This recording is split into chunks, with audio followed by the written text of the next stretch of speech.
Shout out to purestmushrooms.com for supporting my work. If you are interested in the medicinal properties of mushrooms and you want a discount code, check out the video description. Let's go set history on fire. Captain Kidd, Blackbeard, Calico Jack are among the most famous pirates in history, yet they were but amateurs compared to the lead character in our story today. She was the leader of the most important pirate confederacy in history.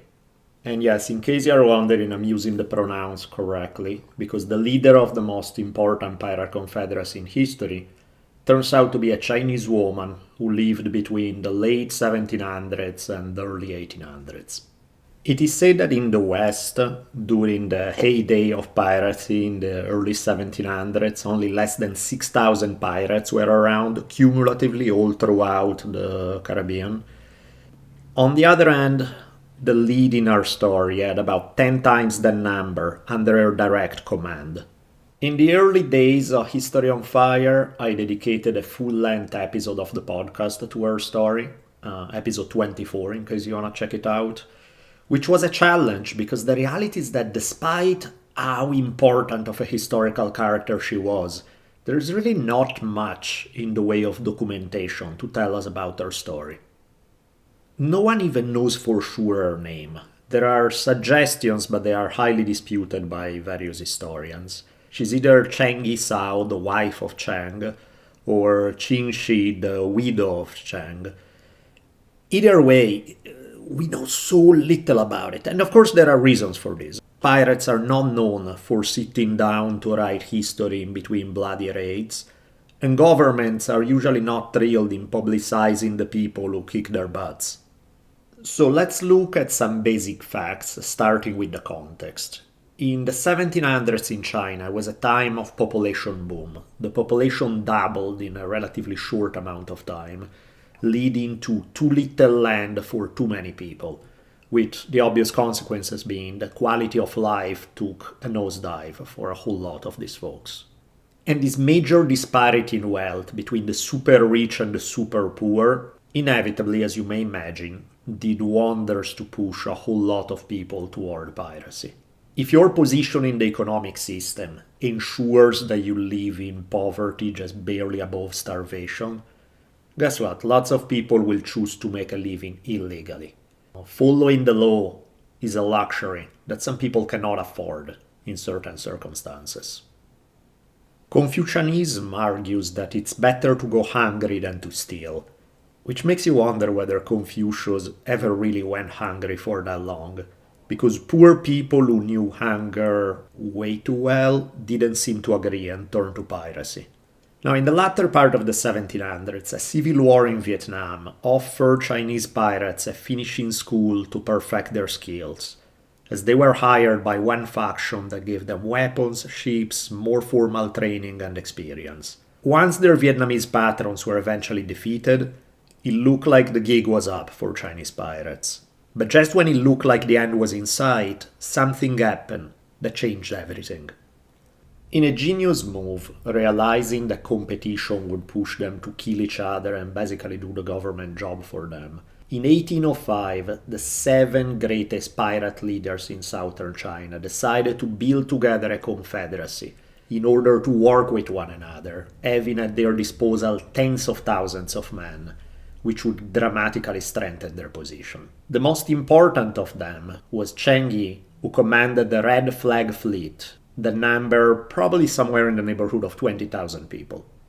But just 2 years later, the big boss Cheng Yi died, which of course created a major crisis for the Confederacy, because the obvious question was, would they were gonna go back to quarreling with one another, and would division break up this confederacy that they had so laboriously built? Or would somebody be able to have the necessary charisma to take up the mantle of leadership and lead the confederacy? Well, as it turns out, someone did step up, and it's our pirate queen. Rather than becoming a grieving widow and taking some money and retiring to private life, Cheng Yi's wife claimed leadership over the confederacy. More incredible than her claiming the leadership is the fact that her subordinates accepted her claim without a peep. How could this happen? At a time and in a part of the world where many women routinely had their feet bound, what is it about her that allowed her to maintain her grip on power? In an environment filled with ambitious, ruthless outlaws, why was she not kicked aside? The short answer is we have no idea. But so what do we know about this lady? We know she was born around 1775, likely in very poor circumstances. By 1801, she was a prostitute in Canton's floating brothels, which were basically brothels set on ships anchored in the bay, usually catering to sailors. We may assume that she met her future husband, maybe because he was a client, but again, we don't know the details for sure. What we do know is that he was the most important pirate at the time, and realistically could have had pretty much any woman he wanted, ended up choosing to marry her, which tells us something about her personality. Confucianism clearly held sway in polite society, but the sea culture of the boat people was outside the normal standards of Confucianism. Here women worked alongside men and never had their feet bound. So women couldn't rise in normal settings blessed by the law because of Confucian rules, but they definitely could outside of it. Women could climb the hierarchy much more among pirates than in respectable society. Because as it turns out, pirates had fairly progressive ideas about gender roles. Women pirates challenge Confucian ideals of womanhood and the idea of women as being virtuous and passive. So they were really against customary gender roles. And unlike in the West, they did not have to disguise themselves as men. Now, at least part of the prestige of our pirate queen was tied to her reputation for her shamanic abilities. It is said that she never made important decisions without first consulting a guardian spirit who would advise her on the proper course of action. So our lady is getting more interesting by the minute. Former sex worker, now pirate queen, and part-time shaman. Chinese religion as a whole was very much steeped in shamanism. The use of oracles and the belief in spirits were cornerstones of religion in China at that time. As leader of this pirate confederacy, Cheng Yisao enforced a strict code of conduct. Of what he said was the standard response toward anyone initiating any operations without her approval, not sharing the treasure, or raping captive women. Part of her power rested on the fact that she had an extensive network of spies informing her about what was happening in just about every port in China. These allowed her to challenge openly the Chinese Navy, the British Navy that was operating in the area, and also the Portuguese Navy that also was operating in the area. Her enemies, however, eventually realized that she represented a threat to all of them, so they decided to join forces. And in one particular occasion, they managed to trap her fleet in the Pearl River Delta for 3 weeks. Rumors began spreading that the pirates were done and they would soon be destroyed. It looked like the game was up for the Pirate Queen and the Red Fleet.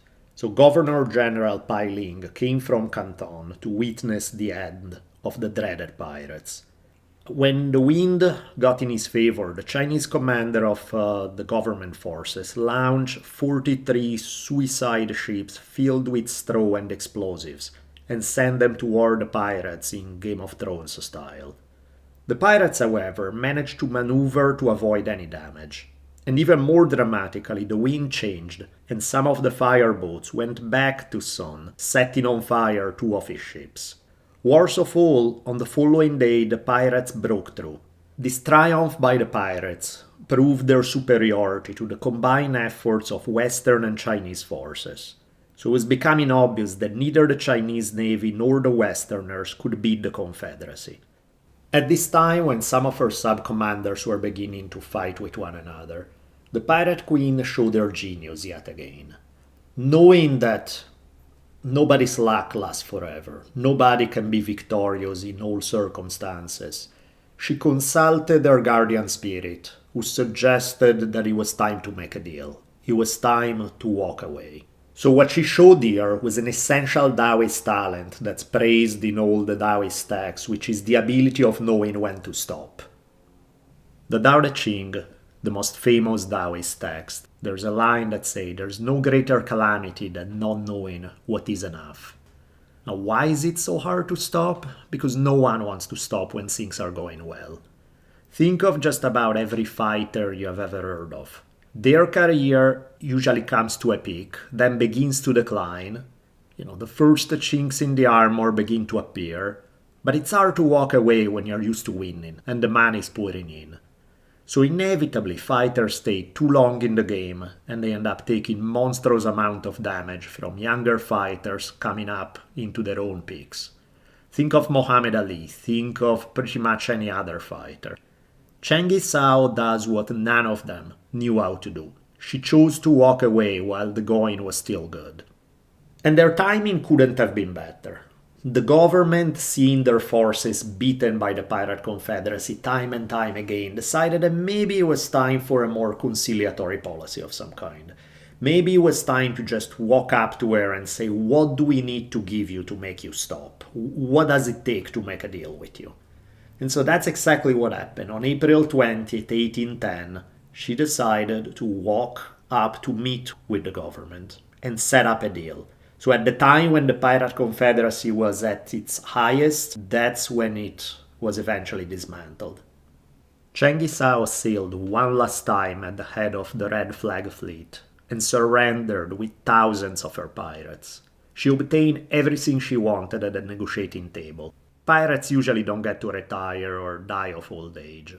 Pirate life may be merry and eventful, but is usually short and ends at the gallows. But not only Cengiz Sao managed to end up heading the biggest pirate confederacy in modern times, she also beat the odds and carved a long, prosperous life for herself. She died in 1844 at 69 years of age, a graying old lady who in her time had ruled the southern coast of China and had beaten the Chinese, Portuguese, and British Navy. This, in my mind, is one of the greatest stories that we know so little about. And so this whole episode is my attempt to shine a spotlight on this nearly forgotten chapter of history.